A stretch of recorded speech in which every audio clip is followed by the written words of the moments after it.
Ito ulit guys, nakagawa ulit tayo nito. Sunog ulit yung park light nya. Lahat yan, sunog yan.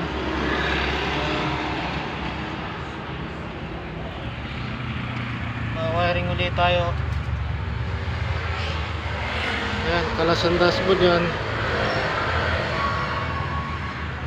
Ang laging problema yan, ayan, grounded lagi yung park light nya. Sunog lagi. Dami ko naman nagagawang ganito. Halos puro sunog.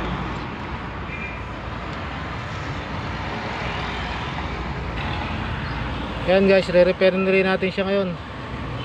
Gawa ng nasunog ulit ang kanyang wiring. Nare-repair pa naman, hindi naman nadamay lahat. Ilang piraso lang, ayan. Simula lang dyan, ayan.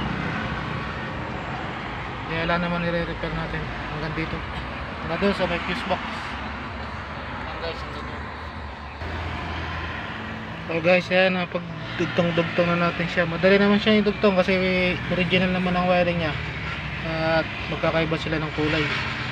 Kaya hindi ka maliligo kung sakaling idugtong mo siya. Hindi pa sa mga wiring na hindi mo na alam kung alin ang magkakasama doon. Pero dito madaling tandaan kasi ito original wiring to. Ayan guys, tape na natin siya isa-isa. Okay na guys, natapos na natin to. Ayan. Ngayon, ikakabit na natin siya para makita natin kung gumagana. Ayan. Ikakabit na rin natin siya. Ayan guys. Ayan guys. Sasalpak na lang to. Matitesting na natin siya. Ayan guys, okay na siya. Gumagana na lahat. Ayan. Gumagana na ang signal light, park light, headlight, kompleto na po lahat. Okay guys, thank you for watching.